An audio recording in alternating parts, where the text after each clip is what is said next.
ॐ गजाननं भूतगणाधिसेवितं कपीतजम्बूफलचारुभक्षणम् उमासुतं शोकविनाशकारकं नमामि विघ्नेश्वरपादपङ्कजम्। कृष्णाय वासुदेवाय हरिये परमात्मने प्रणतः क्लेशनाशाय गोविंदाय नमो नमः। ओम श्री महापुरुष देवाय नमः। ओम श्री गुरुदेवाय नमः। ओम आनंद स्वरूप भगवान की जय। ओम शांति स्वरूप भगवान की जय। हमारा चिंतन गीता अध्याय 6 पे चल रहा है। पहला श्लोक चल रहा है। भगवान ने कहा, जो पुरुष अपने कर्म फल के प्रति अनासक्त है और जो अपने कर्तव्य का पालन करता है वही सन्यासी है और असली योगी है। वह नहीं है जो न तो अग्नि जलाता है और न ही किसी तरह के कर्म करता है। जब तक फल नहीं मिलता तब तक लगता है कि फल मिलेगा, लेकिन तृप्ति नहीं मिलती है और अपेक्षा बढ़ेगी, अपेक्षाएं और बढ़ेगी। इसलिए निष्काम भाव से परोपकार के लिए ईश्वर कृतार्थ कर्म किया है जिसने, उसका तो कर्म ही फल बन जाता है। इसलिए कर्तव्य कर्म ही उसके जीवन का रस बन जाता है, आनंद का स्रोत बन जाता है। इसलिए यहाँ भगवान श्री कृष्ण कहते हैं, कार्यन कर्म करोति। जो वासनाओं के साथ जीता है, कामनाओं के साथ जो जीता है, याद रखना है उस व्यक्ति के जीवन में एक खालीपन आएगा और वो खालीपन उसे खलता रहेगा। जीवन में अधिकतर लोग दुखी है, लेकिन उनका कारण ये नहीं है कि उनके पास कुछ कमी है। सब कुछ होते हुए भी व्यक्ति दुखी है। क्यों? उसके पास कमी ऐसा नहीं है, उनकी नजर कमी पर ही टिकी हुई रहती है, जिसको हमने देखा द मिसिंग टाइल्स इन रो। ये डेनिस प्रेगर का साइकोलॉजिकल सिद्धांत था। परमात्मा ने जो जीवन दिया है वो बड़ा परफेक्ट जीवन है। प्रत्येक व्यक्ति के रूप में जहां भी जिस स्थिति में वो है, यानी जिस स्थिति में हम हो, हाँ, प्रगति के लिए पुरुषार्थ करो, अच्छी तरीके से लाइफ को सेट करो, अपने गोल प्राप्त करने के लिए पुरुषार्थ करो। लेकिन जो स्थिति में आप रह रहे हो उसका एंजॉय करना मत भूलो। ये यात्रा अद्भुत होगी। एक मंजिल को पाने के लिए यात्रा की आपने, यात्रा के आनंद को नहीं भूलना है। जैसे हमने उदाहरण दिया, अहमदाबाद से मुंबई आप ट्रेन में चले हो, 8 घंटे का प्रवास है। मुंबई पहुंचना बहुत अच्छा काम है, आपका वहां बहुत जरूरी काम फंसा हुआ है, वो करोगे आप। मुंबई की जाकर के जो काम कर रहे हो, अपना काम करना है, लेकिन ये यात्रा के इन 8 घंटों की जो जर्नी के आनंद को मत भूलो, क्योंकि जीवन भी एक यात्रा है। हम उसका एंजॉय लेना भूल जाते हैं। ये होगा तो मजा आएगा, ये होगा तो अच्छा होगा, इकलौता बेटा है, बस उसका ब्याह हो जाए फिर शांति हो जाएगी, ब्याह हो गया पोता हो जाए, इसी में लगे रहते हैं। अरे बेटा बड़ा हो रहा है, उसका भी एंजॉय करो। वो छोटा है तभी रट लगा रखी है कि उसकी बहू आएगी, जब शांति मिलेगी। एंजॉय कीजिए पहले ही, जब वो बड़ा हो रहा उसका भी एंजॉय है। वासना का ये स्वभाव है कि वो हमेशा कमी ही देखती है, कहाँ कम है, कहाँ कुछ अधूरा है, अपूर्णता है। और उस अपूर्णता को पूरी भी की जाए तो और कहीं अपूर्णता देखेगी। जीवन का आनंद केवल सन्यासी ले सकता है, संसारी नहीं ले सकता है, क्योंकि संसारी आकांक्षाओं से ग्रस्त है। यहां भगवान श्री कृष्ण कहते हैं कि सन्यासी केवल अग्नि छोड़ देते हैं। केवल अग्नि को छोड़ देने से, और अग्नि को छोड़ देने का अर्थ यह भी था कि पुराने समय में अग्नि के ऊपर कितनी सारी चीजें आधारित थी। सिक्योरिटी को देखिए आप, सिक्योरिटी आग पर आधारित थी। जंगल में आप रहो और हिंसक पशु से बचना हो तो गांव के चारों तरफ रात को आग लगा देते थे ताकि वो हिंसक पशु न आ सके। भोजन बनाना है, सारी चीजें अग्नि पर ही निर्भर थी उस वक्त।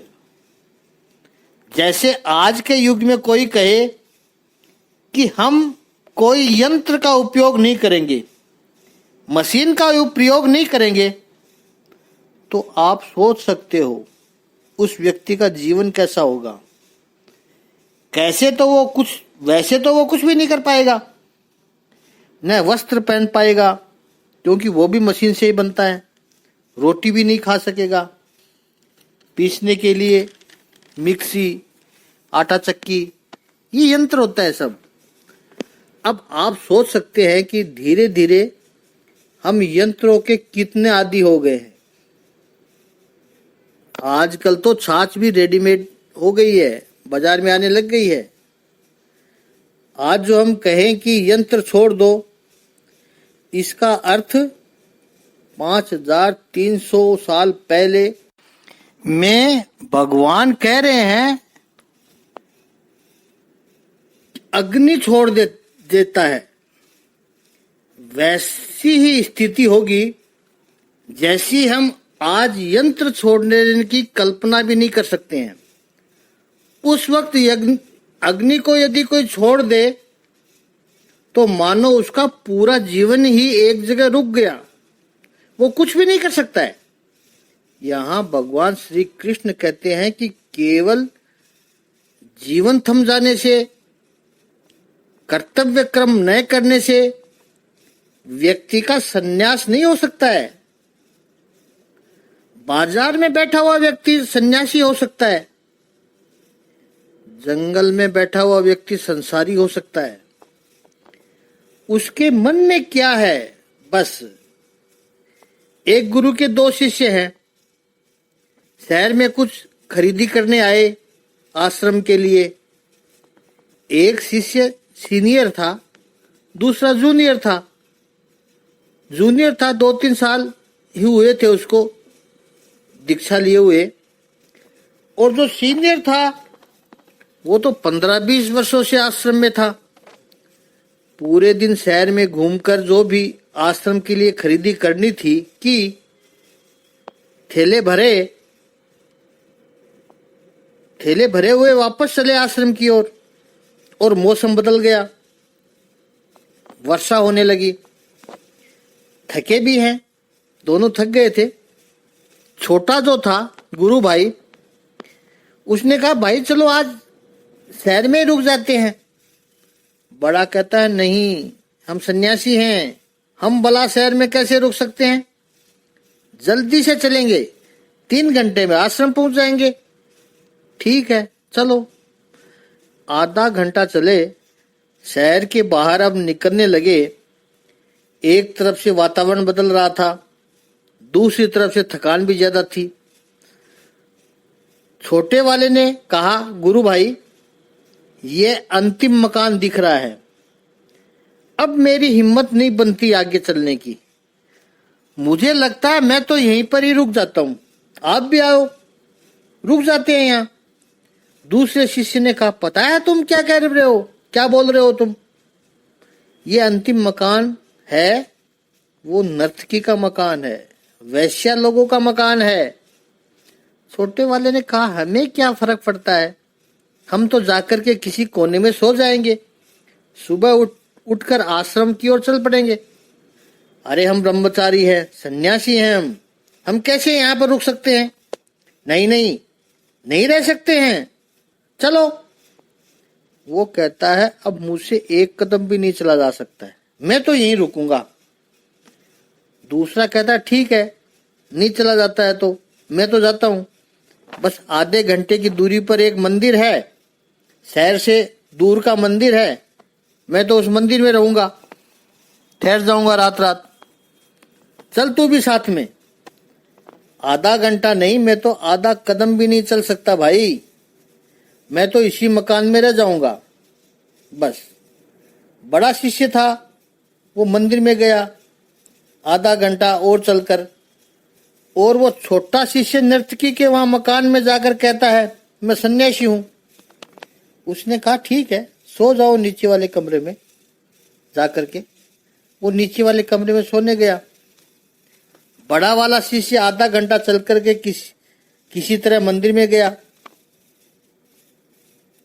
छोटा वाला सोने की तैयारी कर रहा है, लेटा है, लेकिन जब शाम होने लगी, अंधेरा होने लगा, तो वहां तो व्यापार शुरू ही होने लगा। उनका तो बिजनेस का बिगनिंग था, ग्राहक आने लगे, तबले के ऊपर थाप लगने लगी, हारमोनियम के सुर निकलने लगे, गाना बजाना, घुंघरू की आवाज, ये सब शुरू हुआ।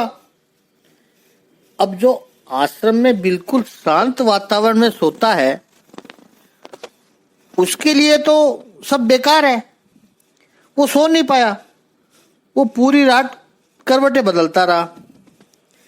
आधा घंटे दूर जो मंदिर में जाकर सोया वो शिष्य लेटा, तो वो भी शांति भी थी, लेकिन उसके मन में बस यही चलता रहा कि क्या मैंने पागलपन किया।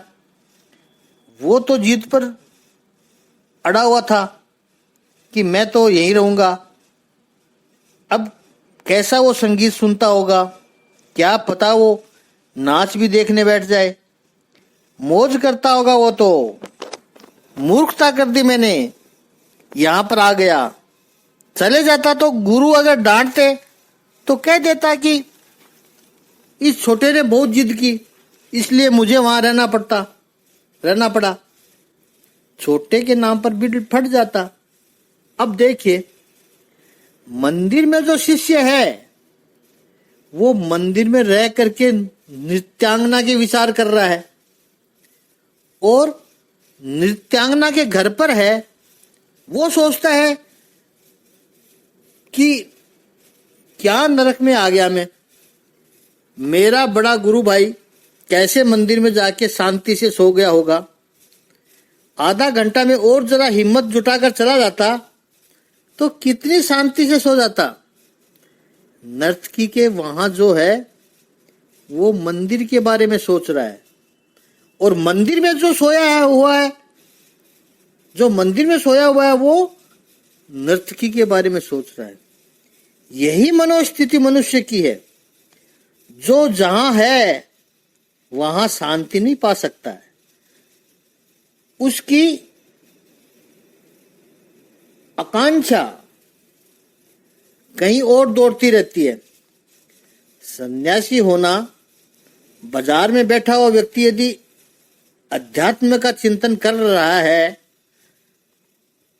भगवान का चिंतन करता रहे, तो बाजार में, ऑफिस में बैठकर भी सन्यासी है वो, और आश्रम में बैठकर भी पैसों की ही चिंता करता रहे। कोई भक्त नहीं आ रहे हैं, डोनेशन आना भी बहुत कम हो गया, कोरोना ने तो कमर ही तोड़ रखी है, सारा जमा पूंजी धीरे धीरे कम हो रही है, तो वो जंगल में आश्रम में बैठकर भी वो दुकानदार है। सन्यासी मन की स्थिति है। मनुष्य संसार को तो छोड़ता है, लेकिन कामना को नहीं छोड़ता है। और महत्व संसार को छोड़ने का नहीं है, महत्व काम को छोड़ने का है, कामना को छोड़ने का है। और याद रहे, जीवन में कुछ भी पाना हो तो उसके लिए कुछ न कुछ छोड़ना पड़ता है। ये सब लोग करते हैं, ये व्यवहार ऐसे ही चलता है। क्या संसार को छोड़कर संन्यास ले सकते हैं? क्या यह भी एक एक्सचेंज है? क्या इसमें भी लेना देना है, गिव एंड टेक है? एक इच्छा को पूरी करने के लिए दूसरी इच्छा छोड़नी पड़ती है। यदि ऐसा रहेगा तो याद रखना है कि इच्छाओं का कोई अंत ही नहीं है, बार्टरिंग है, अदला बदली नहीं है। संसार को छोड़ना है, इसलिए संन्यास लेना है, यह नहीं होना चाहिए। संन्यास फलित होता है, इसलिए संसार अपने आप छूट जाता है। संसार को छोड़ना है, इसलिए संन्यास नहीं लेना है। दोबारा सुनिए इसको आप। संसार को छोड़ना है, इसलिए संन्यास नहीं लेना है, यह नहीं होना चाहिए। संन्यास फलित होता है, इसलिए संन्यास, इसलिए संसार अपने आप छूट जाता है। जो संसार को छोड़कर संन्यास लेने गया वो पाखंड हो जाएगा। अवंती के उज्जैन के राजा भोज और उनकी सभा में कवि कालिदास, कवि कुलभूषण कालिदास, उनकी इतनी महिमा, और भी कई पंडित थे, क्योंकि भोज की सभा तो पंडितों की सभा थी और सभी पंडितों की यही अभिलाषा थी कि हम मुख्य पंडित बने। कालिदास को जो स्थान मिला है वो हमें मिले, लेकिन कालिदास ऐसे जमे हुए थे उस पद पे कि रिटायर होने का नाम ही नहीं लेते थे। और जब तक कालिदास रिटायर्ड ना हो तब तक किसी को किसी दूसरे का प्रमोशन हो नहीं सकता। कालिदास सबसे ज्यादा विद्वान थे, तो सबने आपस में फैसला किया कि हम में से और कोई भी आ जाए, लेकिन कालिदास को हटाओ। कोई भी आ जाए हम में से वो चलेगा, लेकिन कालिदास बिल्कुल नहीं चलना। सबका एक ही पर्पज हो गया। सभी पंडितों ने मिलकर निश्चित किया कि कालिदास यदि संन्यास ले ले तो फिर वो सभा में बैठ ही नहीं सकते। आएंगे, आशीर्वाद देने आएंगे, हम ले लेंगे आशीर्वाद उनका, लेकिन फिर वो राज पंडित के स्थान पर नहीं बैठ सकते। फिर उस स्थान पर हम में से किसी को भी वो मिल जाएगा। फिर अपन तो बांट भी लेंगे 2.5 साल, जैसे महाराष्ट्र में समझौता हुआ था, अभी बिहार में हुआ है समझौता। 2 अलग अलग विचारधारा वाले लोगों का समझौता हो गया। बस एक बार स्थान मिल जाए। उन्होंने योजना बनाई और उस योजना की पूरी प्लानिंग करके सब के सब सुबह 7 बजे कालिदास के घर पहुंच गए। कालिदास अपने भवन के गार्डन में चाय पीते हुए पेपर पढ़ रहे थे और उतने में उन्होंने देखा कि सारे पंडित उनके पास आ रहे हैं। उनको बड़ा आश्चर्य हुआ कि इतने सारे पंडितों का एक साथ होना बहुत आश्चर्य की बात है। समाज का ये एक दुर्भाग्य है कि अच्छे लोग इकट्ठे नहीं हो सकते हैं। कालिदास ने सोचा, इतने सारे विद्वान पंडित लोग मेरे घर आ रहे हैं। उन्होंने कहा, गुड मॉर्निंग कालिदास जी। कालिदास जी कहते, सुप्रभातम।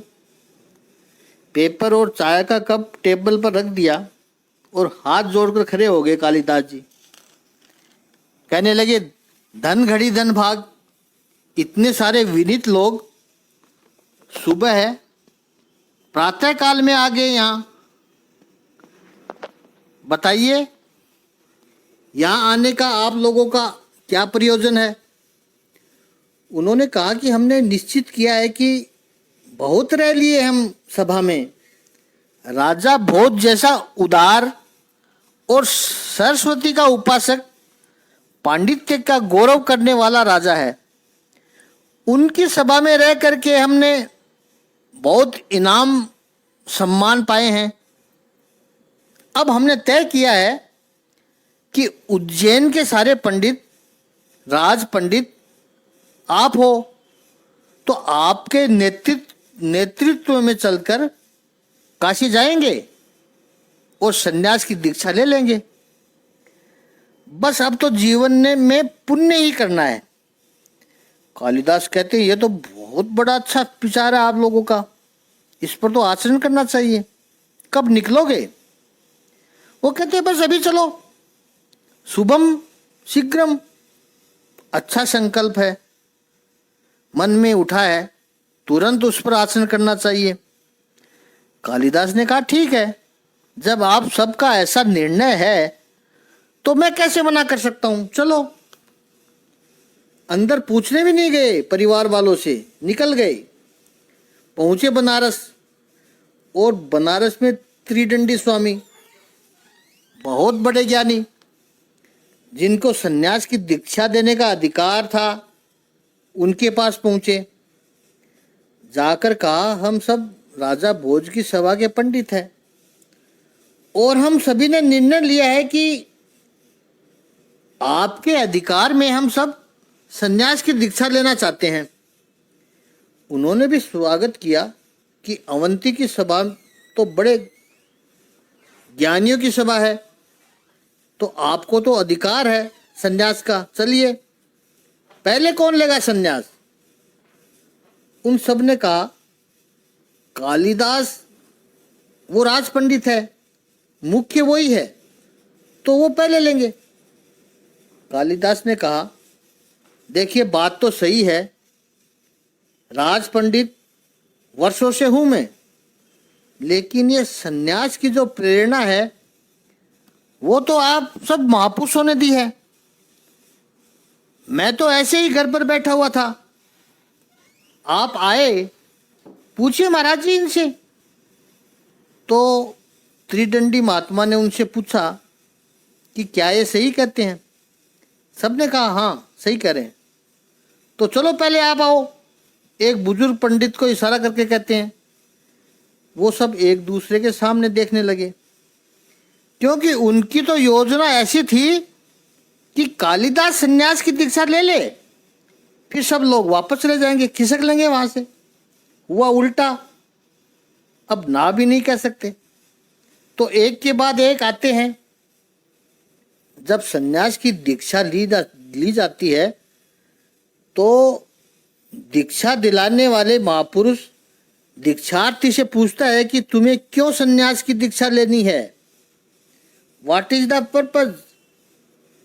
एक व्यक्ति आए, उन्होंने कहा, हम तो इस पवित्र काशी नगरी में आपके पास से दीक्षा लेकर के सीधे अयोध्या जाना है, वहाँ श्री राम जी का मंदिर बनेगा, वहाँ पूजा करनी है मुझे तो, और शेष जीवन वहीं अयोध्या में व्यतीत करना है।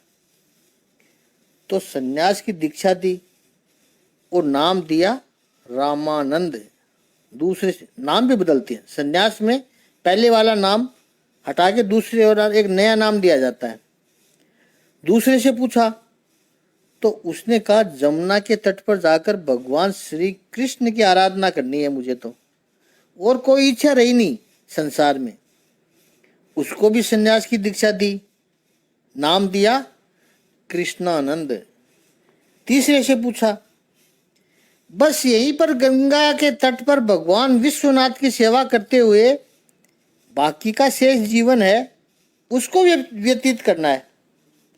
उसको नाम दिया शिवानंद। एक एक आनंद आनंद प्रकट होने लगे, सबकी दीक्षा हो गई। अंत में कालिदास प्रतीक्षा कर रहे थे, अपना भी नंबर आएगा। दंडी महाराज ने कालिदास की तरफ इशारा करते हुए कहा, अब तुम्हारा नंबर है।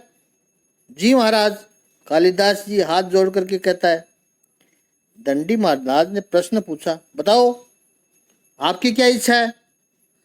कालिदास कहते हैं, भगवान मैं तो इन महापुरुषों की इच्छाएं सुनकर के आश्चर्यचकित हो गया हूँ, और मेरी जो इच्छा है वो तो बताते हुए मुझे शर्म आती है। जो भी आती है तुम्हें बताना पड़ेगा, बताओ तुम्हारी क्या इच्छा है। दंडी महाराज कहते हैं, वो कहता है ये लोग कितनी दिव्य आत्मा है, और मैं तो मन ही मन विचार कर रहा था कि मुझे ये पता था कि आप ये प्रश्न मुझे भी पूछोगे, और आपके सामने असत्य भाषण तो कर नहीं सकता मैं। पूछ रहे हो कि मेरी इच्छा क्या है, तो सच कहूँ महाराज जी, मेरी इच्छा ये है कि ये लोग जब मेरे घर पे आए तब मैं जो चाय का कप आधा छोड़कर आया था उसको पूरा करने की इच्छा है। एक तो वहीं पर मन रह गया मेरा तो, और पेपर का जो एक आर्टिकल पढ़ रहा था, सामने वाला तो पढ़ लिया था, आगे नीचे लिखा हुआ था कॉन्टिन्यूअस पेज नंबर 7, तो उस 7 पेज पे उसको आगे का पढ़ने का भी मन है, ये भी इच्छा है। दंडी महाराज ने कहा, ऐसी इच्छाएं रखते हो, शर्म नहीं आती? नहीं हो सकता है तुम्हारा सन्यास, अपात्र हो तुम, अयोग्य हो सन्यास के लिए, निकलो यहाँ से आश्रम से। कालिदास जी हाथ जोड़कर कहते हैं, भगवान जैसी आपकी इच्छा। और इन दूसरे साथी महापुरुषों के सामने प्रणाम करते हुए कालिदास जी कहते हैं कि आप लोग तो सब कितने भाग्यशाली हैं कि इतने विद्वान महापुरुषों के पास आपकी इच्छा थी सन्यास की, दीक्षा लेने की, वो पूरी हो गई, सिद्ध हो गई। कोई जाकर अयोध्या में तपस्या करेगा, कोई जाके जमुना के तट पर जाकर के तपस्या करेगा, कोई काशी में तपस्या करेगा, और आप सब लोगों की जब भी इच्छा हो, कभी भ्रमण करते करते, विचरण करते करते अवंती आना हो, तो इस दास को सेवा का मौका अवश्य देना। वहीं पर बैठा होगा ये आपका दास। इच्छा का कोई अंत नहीं है। अब कालिदास के पंडितों की क्या दशा हो रही होगी आप समझ सकते हैं। कुछ पाने के लिए यदि व्यक्ति को छोड़ता हो तो उसे सन्यास नहीं कहते हैं, सन्यास फलित होना चाहिए। भगवत गीता का अंतिम 18वां अध्याय मोक्ष सन्यास योग, वहां भी सन्यास की बात है। वहां पर पहले श्लोक में अर्जुन पूछता है भगवान से, प्रभु सन्यास किसे कहते हैं? हे प्रभु, मुझे सन्यास का तत्व समझना है, सन्यास किसे कहते हैं? और वहां भगवान श्री कृष्ण बहुत सुंदर व्याख्या करते हैं। काम्यानाम कर्माणाम न्यासम सन्यासम कवियो विधु। वहां केवल कर्म सन्यास नहीं कहा प्रभु ने, काम्यानाम कर्माणाम न्यासम, केवल कर्म का त्याग कर देने से सन्यास फलित नहीं होता है अर्जुन। काम्य कर्म, जिस कर्म की, जिस वस्तु की आपको आवश्यकता हो, वो आपको पसंद हो, उसका त्याग करना है। नापसंद वस्तुओं का त्याग कर देना तो बड़ा सरल होता है। यूरोप के बहुत प्रसिद्ध हास्य लेखक बर्नार्ड शो से एक बार पूछा गया, बहुत बुद्धिमान थे वो, शादी नहीं करवाई थी उन्होंने, तभी तो बुद्धिमान थे। एक जर्नलिस्ट ने पूछा कि मिस्टर शिव, आपके पास समझो 1 मिलियन पाउंड आ जाए तो आप क्या करोगे? शिव ने कहा, ओहो, 1 million pound, it's big money. मैं तो अकेला हूं, इतने पैसे का क्या करूंगा? आधे मेरे लिए बहुत है, आधों को मैं किसी संस्था में डोनेट कर दूंगा, दान धर्म कर दूंगा। पत्रकार ने पूछा, यदि आप 2 बड़े-बड़े मकान है, मेंशंस, तो आप क्या करोगे? शिव ने कहा, मैं अकेला आदमी 2 मेंशंस का, 2 मकानों का क्या करूंगा? एक मकान में रहूंगा, दूसरा किसी को दे दूंगा। मिस्टर शिव, आपके पास 2 महंगी वाली गाड़ियां हो तो आप क्या करोगे? शिव कहते हैं, अकेला व्यक्ति हूं, एक गाड़ी रखूंगा, दूसरी किसी को दे दूंगा।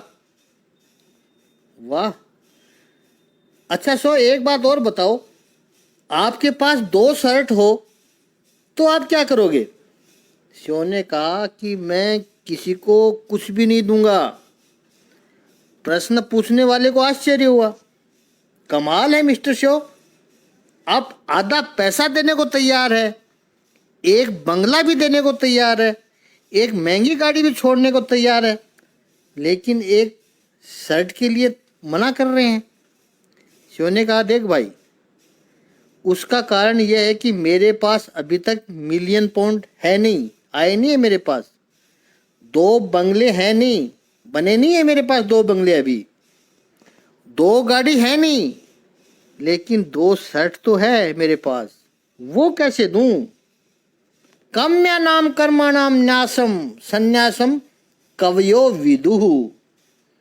तो काम्य कर्मों का न्यास, जो वस्तु हमारे पास हो, जो हमारे लिए आवश्यक हो और जो हमें आकर्षक लगती हो, जो हमारे लिए उपयोगी हो, उसका त्याग करना और मन से त्याग करना।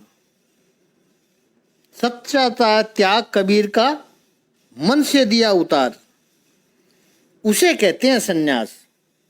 न निरग्नि ही, केवल अग्नि छोड़ दिया वो सन्यास नहीं हो सकता है, कम से कम भगवत गीता की परिभाषा में तो नहीं हो सकता है। एक श्लोक बहुत सुंदर है, गरुड़ पुराण के प्रथम कांड का है, जिसको आचार कांड भी बोलते हैं। उसके 113वें अध्याय का 9वां श्लोक है कि जो व्यक्ति रागी होगा, आसक्त होगा, आकांक्षा और इच्छाओं से भरा होगा, वो वन में भी इच्छा खड़ी करता है। वैसा व्यक्ति यदि जंगल में जाकर रहेगा तो भी वो आसक्त होगा, संसारी होगा। अगर घर में भी रहो लेकिन 5 इंद्रियों का निग्रह करके, तप करके व्यक्ति यदि अकुशित कर्म, अकुटिल कर्म, यानी सीधे सरल कर्म जो करे, जिसका आकर्षण चला गया, आसक्ति चली गई, लालच चली गई, उसका तो घर भी तपोवन है। एक और बड़ा सुंदर श्लोक है श्रीमद् भागवत के 10वें स्कंद के 14वें अध्याय में। ब्रह्मा जी ये बात बता रहे हैं कि एक स्थान में रह करके आराधना करे, तप करे व्यक्ति, फिर और भटकने की आवश्यकता ही नहीं होती है। तो न तो निरग्नि और न ही कर्म, कर्म जिसने बंद कर दिए वो व्यक्ति सन्यासी नहीं हो सकता है। ये पूरा जो अध्याय है वो साधना के लिए अत्यंत महत्वपूर्ण है। न अग्नि का त्याग करने वाला और न केवल कर्म का त्याग करने वाला सन्यासी नहीं होता है। कौन है सन्यासी? सन्यासी और योगी की एकता है, प्रभु इस छठे अध्याय के दूसरे श्लोक में बता रहे हैं। कल दूसरा अध्याय लेंगे, तब हमें पता चलेगा कि असली सन्यासी कौन है। तो दूसरा अध्याय, दूसरा श्लोक कल लेंगे।